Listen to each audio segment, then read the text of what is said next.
வாழைப்படம் இப்போ ரீசெண்டாக வந்துச்சு. அதில் ரொம்ப ஒரு தாட் ப்ராசஸோடு தான் போனேன். அது என்னவாக இருக்கும் என்ன ஃபீட்பேக்லாம் பார்த்து. ஆனால் உண்மையாகவே அந்த படத்தை பார்த்துட்டு வரும்போது பயங்கரமான ஒரு இம்பேக்ட்.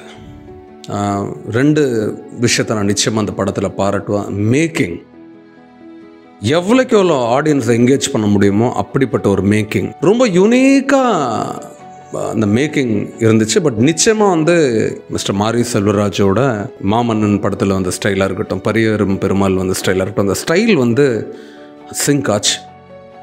வாழைப்படத்துலேருந்து ஆடியன்ஸாக இருக்கிற நம்ம என்ன கற்றுக்கலாம்? நிச்சயமாக கற்றுக்க வேண்டிய விஷயங்கள் நிறைய இருக்குது. ஒன்று, இந்த விஷயம், இந்த படத்தோட கருவாக நான் பார்க்குறது, பசி மரணத்தோட கொடுமையானது. இந்த பசிக்கு முன்னாடி எதுவுமே இல்லை, எல்லாம் அப்புறம் தான். அந்த பசியை சரி பண்ணுறதுக்காக தான் இந்த பிறவியே இருக்குது. இந்த பசியில் இருக்கும்போது அந்த பசியோட வேதனை அந்த கேரக்டருக்கு, அது மெயின் ரோல், அந்த குழந்தையோட கேரக்டருக்கு, அவருக்கு அவ்வளோ பேர் இறந்துருக்காங்க. ஒட்டுமொத்த கிராமம் இறந்துருக்கு. சொந்த அக்கா இறக்குறாங்க. இறந்து அந்த ஒப்பாரி, அந்த ஓலம், அந்த சத்தம் இருக்குது. அங்கே போய் அந்த சாப்பாடு எடுத்து அந்த வாயில் வைக்கும் போது திருப்பியும் அந்த பர்சன் உள்ளே வரும்போது அந்த பெயின் அங்கே டெபிக்ட் ஆச்சு இல்லைங்களா? சாப்பாடோட வலி அதை நிச்சயமாக ரொம்ப கொடுமையானது. மனுஷன் சாப்பாடாவது அவனுக்கு அடிப்படையாக கிடைக்கணுன்ற அந்த ஸ்ட்ராங்கான மெசேஜ். மரணத்தோட பெயினோட இந்த பசியோட கொடுமையை அனுபவிச்சு பாடுறான்ற அந்த வலி, இட்ஸ் அ கிரேட் மெசேஜ். 2வது என்னென்னா, ஒருத்தன் சாப்பிடக்கூட அவனுக்கு வழியில் அந்த கேரக்டருக்கு, அந்த குழந்தைக்கு, ஆனால் அவன் ஃபஸ்ட் மார்க் எடுக்கிறான். உழைக்கணும், முன்னேறணும், அந்த விளிம்பு, அந்த நிலைமையிலேருந்து வெளியே வரணும்னா உனக்கு என்ன தேவை? படிப்பு தேவைன்றது அந்த அடிப்படை, அந்த மெசேஜ். அதில் அடுத்தது உழைப்பு, அடுத்தவங்களோட உழைப்புக்கு மரியாதை கொடுக்கணுன்ற அந்த ஸ்ட்ராங் மெசேஜ்.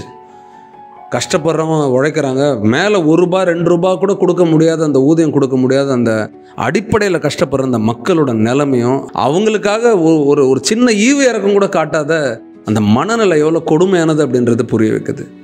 அடுத்தது, நம்ம ஒரு சாதாரண வேலையை நம்மளால் செய்ய முடியாது. ஆனால் எத்தனையோ கஷ்டப்படுற வேலைகளை இன்னமும் நம்ம ஊரில், நம்ம நாட்டில், எல்லா இடத்துலையுமே யாரோ ஒருத்தர் ரொம்ப கஷ்டப்பட்டுட்டு இருக்கா. நம்ம இன்றைக்கி ஒரு பழம் நம்ம சாப்பிட்றோம் அப்படின்னா, இந்த ஃப்ரிட்ஜில் வேஸ்ட்டாக போட்டுறோம் சில பழங்கள். இந்த வாழைப்பழம் டைனிங் டேபிள் அப்படியே இருக்கும்.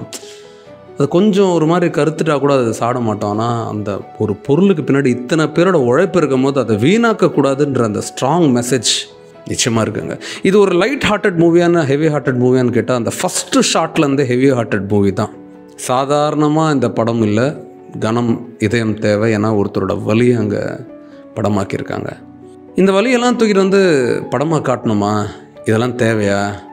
இவங்க இவங்களோட கஷ்டத்தை காட்டணும். இப்பயும் சொல்கிறேன், இந்த மாதிரி படங்கள் இன்னும் நிறைய வரணுங்க. இன்னும் நிறைய பேரோட வலியை மக்களுக்கு வெளியே தெரிவிக்கும் போது தான் படிக்கிற இளைஞர்கள் நாளைக்கு முன்னேறு, இந்த மாதிரி மனிதர்களை உயர்த்தணுன்றதுக்காக அவங்க போராடுவாங்க. அதே மாதிரி இந்த படத்தை பார்த்து நான் ஸ்ட்ராங்காக ஒரு விஷயத்தை என்ன நம்புறேன் அப்படின்னா, இதை பார்க்குற ஒவ்வொரு மாணவனும் நம்ம நாட்டை உயர்த்தணும், நம்மளும் நம்மளோட லைஃப்பை ஒரு பெரிய தடத்துக்கு கொண்டு போகணும்னு சொல்லிட்டு, எங்கேயோ ஒரு இடத்துல ஒரு வாழைத்தோப்பில் வேலை செஞ்ச ஒரு பையன் ஒரு டோட்டலாக க்ரியேட்டிவான ஒரு ஃபீல்டுக்கு நான் சினிமா டைரக்டர் ஆகணும், நான் ஒரு பெரிய ஃபில்ம் மேக்கர் ஆகி என்னோடய ஸ்டோரியை சொல்லணும்னு அவரோட அந்த லட்சியம், அந்த வெறி இருக்குல்ல.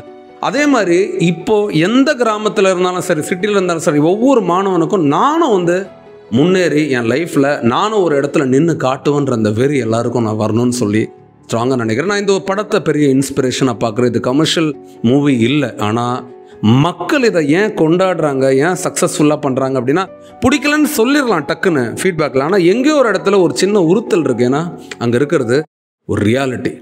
ட்ரூத்தை குறை சொல்கிறதுக்கு என்றைக்குமே எல்லாருக்கும் உறுத்தம்.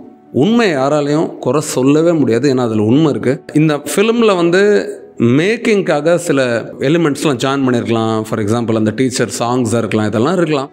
பட் நான் இப்போயே சொல்கிறேன், இதில் இருக்கிற ஒவ்வொரு ஆக்டரும் உண்மையாகவே அவங்களோட 100% கமிட்மெண்ட் கொடுத்ததை நான் பார்க்குறேன். ஏன் நான் திடீர்னு இந்த படத்தை நீங்கள் இன்றைக்கி அதை பற்றி பேசுகிறீங்க அப்படின்னா, நானும் இப்போ திடீர்னு தான் ஒரு ஃபில்மோட இம்பேக்ட்ன்றது, நிறைய ஃபில்ம் நமக்கு இம்பேக்ட் பண்ணுது. பட் என்ன தோணுச்சு அப்படின்னா, நிச்சயமாக நம்ம ஃபில்ம் ஜானரை தொடலை, ஃபில்மை பற்றி பேசலை அப்படின்னாலுமே, இல்லை நல்ல படங்கள் ஏதாவது வந்துச்சு அப்படின்னா அது உண்மையாகவே மக்களுக்கு இனிமேட்டு மெசேஜ் கொடுக்குது அப்படின்னா நிச்சயமாக அதை பற்றி பேசலாம் அப்படின்றது தான் அங்கே இந்த கருத்து. நிச்சயமாக இதோட லேர்னிங் உங்களை பெருசாக இன்ஸ்பயர் பண்ணியிருக்கோம்னு நினைக்கிறேன். இன்னமும் இதே மாதிரி இன்ஸ்பயர் பண்ணும் இந்த மூவிஸை சில பேரை படிக்கணும், உயரணும், முன்னேறணும். நானும் 4 பேர் மாதிரி முன்னாடி காட்டணும். நான் பின்னாடி உட்காந்து அழ போகிறது இல்லை, நான் எழுந்து என்னை சாதிக்க போகிறேன் அப்படின்னு கொடுக்குற மெசேஜஸ் கொடுக்குற படங்கள். அதே மாதிரி நிச்சயமாக ஒரு மோட்டிவேஷன் ஃபேக்டராக இருக்கிற, ஒரு இன்ஸ்பிரேஷன் ஃபேக்டராக இருக்கிற படங்களை பற்றி நிச்சயமாக நம்ம பதிவு பண்ணுவோன்றதை நான் அந்த நிமிஷம் ஸ்ட்ராங்காக பதிவு பண்ணுறேன். Thank you so much.